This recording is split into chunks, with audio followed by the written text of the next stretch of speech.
Assalamualaikum warahmatullahi wabarakatuh. Shalom, Om Swastiastu, Namo Buddhaya, salam kebajikan, salam sejahtera bagi kita semua. Kami dari tim tugas akhir S1 Teknik Elektro Universitas Diponegoro dengan judul Perancangan Sistem Kontrol dan Monitoring Kualitas Air pada Budidaya Tambak Udang Faname berbasis pembangkit hybrid solar wind. Perkenalkan, nama saya Ferdinand Queen Hutajulu dengan NIM 21060140128. Dengan subjudul Perancangan Sistem Pengontrolan pH menggunakan kontrol logika fazi pada budidaya tambak udang faname. Perkenalkan, nama saya Muhammad Renat Hawas dengan NIM 21060121140140128 dengan subjudul Perancangan Sistem Kontrol Oksigen Terlarut melalui Smart Aerator berbasis Variable Frequency Drive. Perkenalkan, nama saya Yusril Anwar Saifullah dengan NIM 2106012114014 dengan subjudul Perancangan Pembangkit Listrik berbasis Solar Wind dan Studi Analisis terhadap Kualitas Daya pada Tambak Udang Faname. Pengelolaan kualitas air yang belum optimal seringkali menjadi hambatan utama dalam budidaya tambak udang. Untuk mengatasi tantangan ini dan mendukung peningkatan nilai ekspor hasil laut Indonesia, kami menghadirkan perancangan sistem kontrol dan monitoring kualitas air pada budidaya tambak udang faname berbasis pembangkit hibrida solar wind. Sistem ini dirancang untuk mengoptimalkan dan mengefisienkan proses budidaya udang. Sistem kontrol dan monitoring aerator pada parameter oksigen terlarut untuk tambak udang faname akan diimplementasikan dalam 2 tahap. Pada tahap perangkat keras menggunakan Minivisi untuk memproses data sensor secara real time dan mengirimkan data ke sistem monitoring berbasis IoT melalui bot Telegram. Pada arsitektur sistem kontrol aktuator, perancangan terdiri dari 3 komponen utama yaitu VFD, motor aerator 3 pas, dan juga AC breaker pada jalur input dan juga output VFD. Nantinya, VFD akan menerima perintah dalam bentuk frekuensi langsung dari Minivisi melalui RS485. Sensor DO digunakan dengan teknologi fluoresensi dan terhubung melalui Modbus RS485. Untuk memastikan keakurasian, terutama pada kadar oksigen rendah, diperlukan kalibrasi 0 dengan merendam sensor dalam lautan bebas oksigen seperti air soli dengan natrium sulfit. Setelah itu, sensor DO ini dapat digunakan secara massal.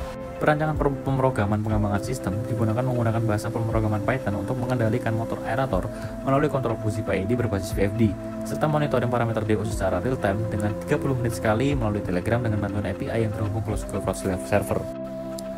Sistem pengontrolan pH yang dirancang bertujuan untuk menjaga kestabilan nilai pH pada tambak udang secara otomatis melalui proses monitoring dan pengendalian berbasis microcontroller. Sistem ini terdiri dari 3 komponen utama, yaitu sensor, pH sebagai unit akuisisi data, microcontroller sebagai unit pemrosesan, dan aktuator berupa pompa untuk injeksi larutan asam atau basa. Data dari hasil pembacaan sensor kemudian diproses oleh microcontroller untuk menentukan aksi yang dilakukan oleh aktuator yang berupa pompa pH up dan pompa pH down. Sistem kontrol menggunakan logika berbasis fazi, di mana jika nilai pH terdeteksi lebih rendah dari batas bawah, maka pompa injeksi larutan basa berupa larutan kapur tohor akan diaktifkan. Sebaliknya, jika pH melebihi ambang batas, maka pompa injeksi larutan asam berupa larutan molase akan bekerja. Pengkalibrasian sensor juga merupakan suatu hal yang penting untuk memastikan akurasi pengukuran nilai pH oleh sistem monitoring agar sistem dapat berjalan dengan baik. Dengan kalibrasi yang tepat, sensor pH mampu memberikan pembacaan yang akurat dan konsisten. Kemudian tampilan informasi akan ditampilkan pada modul LCD I2C untuk menunjukkan nilai pH secara real time, dan informasi pompa mana yang sedang bekerja dan berapa lama pompa bekerja. Baik, selanjutnya masuk ke dalam subjudul Perancangan Pembangkit Listrik Hybrid berbasis Solar Wind dan Studi Analisis Kualitas Daya pada Tambak Udang Faname, di mana lokasi ditentukan pada Kabupaten Pemalang dengan project lifetime sebesar 25 tahun. Kemudian desain yang dibuat, PLN tetap memberikan daya kepada beban tambak dengan penambahan PLTB dan PLTS. Dengan constraint yang dirancang sebesar 70% pada solar power, kemudian wind power sebesar 50%. Hasil yang diberikan secara ekonomi, PV memberikan kapital terbesar yaitu 55 juta, sedangkan wind turbin sebesar 3 juta. Kemudian operasional dan maintenance sebesar 104 juta pada PV dan 2 juta pada wind turbin. Dengan daya yang dibeli selama project lifetime pada PLN sebesar 63 juta. Kemudian daya yang dihasilkan pada PV sebesar 8.000 kWh per tahun, kemudian wind sebesar 496 dan daya yang dibeli sebesar 5.000 kWh per tahun. Kemudian masuk ke dalam studi analisis kualitas daya, kita akan melakukan load flow analisis. Dengan power factor yang dihasilkan sebesar 99% dan 94,17% pada menuju bus 2. Hasil tersebut sudah cukup baik karena di atas 85%.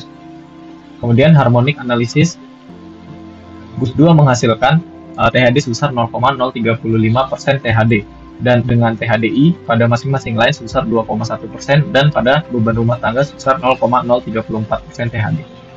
Sekian dari kami, terima kasih.